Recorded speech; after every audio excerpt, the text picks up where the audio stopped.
Hello and welcome back to Rangmar. In today's geography lesson, we're taking a last look at life in Japan. Our WALT for today is to compare daily life in Japan to daily life in our country. If I was to pick you up and plop you down in a Japanese school, what do you think life would be like for you? What lessons do you think you might have? What do you think the teachers are like? Is there anything that you think would be exactly the same as your life here? Or would some things be different? Pause the video and have a little think about what life in Japan would be like. Okay, so you've landed in Japan. The first thing that's the same is you're going to have to go to school. Children in Japan start school at the age of 6 and they have to stay in school until they're at least 15. After that, they can choose whether they want to go to high school or not. Most people do.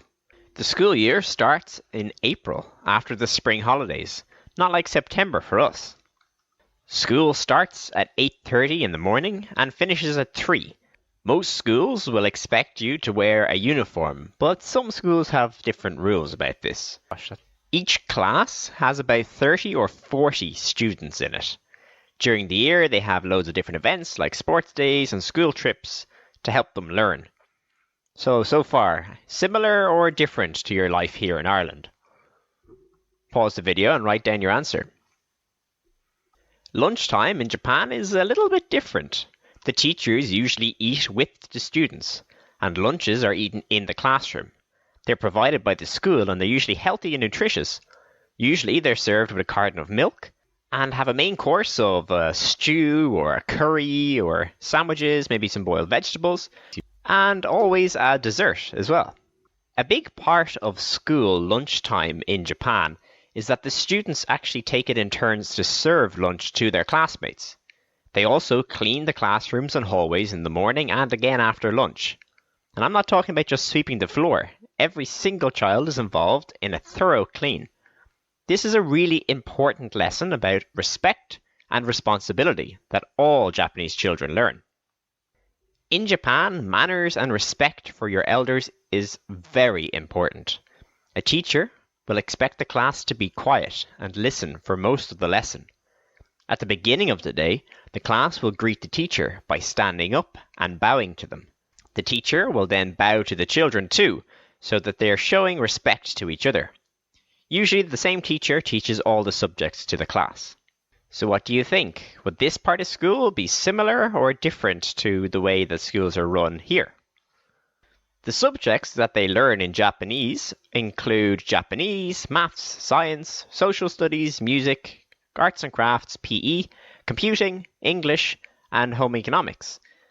Some other schools might also teach the traditional art lessons like calligraphy or shodo. We already learned a little bit about that in our art lesson. Homework is set every day, and it's usually completing maths drills, answering sums, or practicing and learning the Japanese kanji characters, which they use to read and write.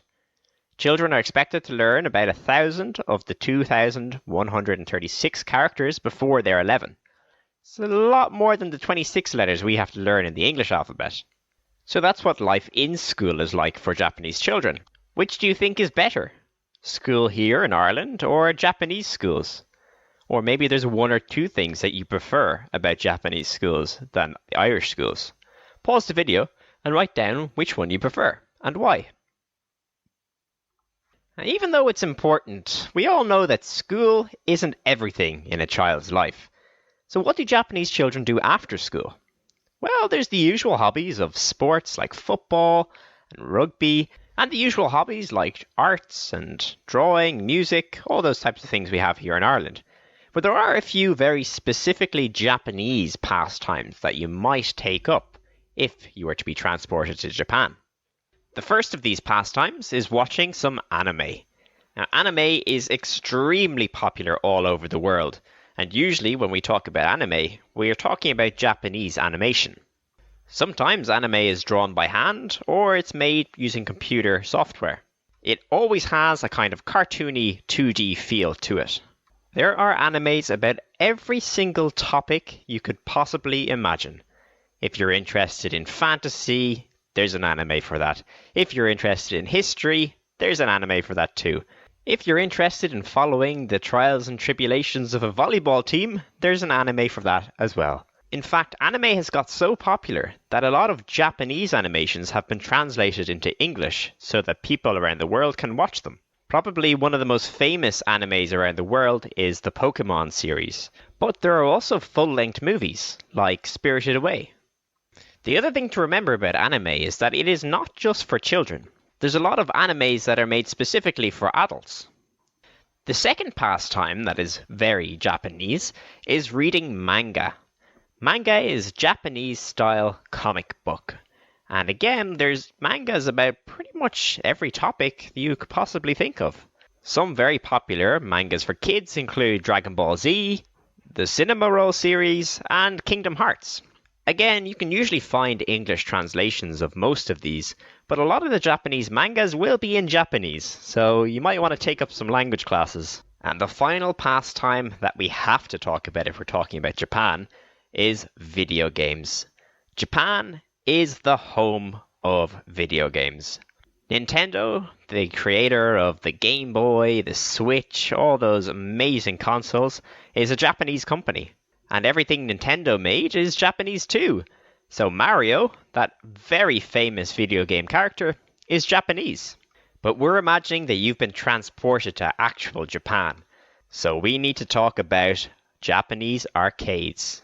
If you've ever been to an arcade before, you get the general idea.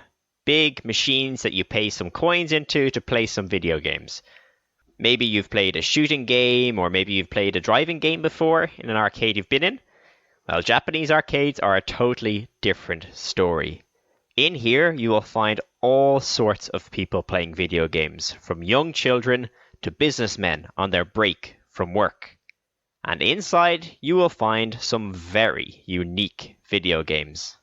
One of my favorite video games that I played when I was in Japan was the Taiko drumming game.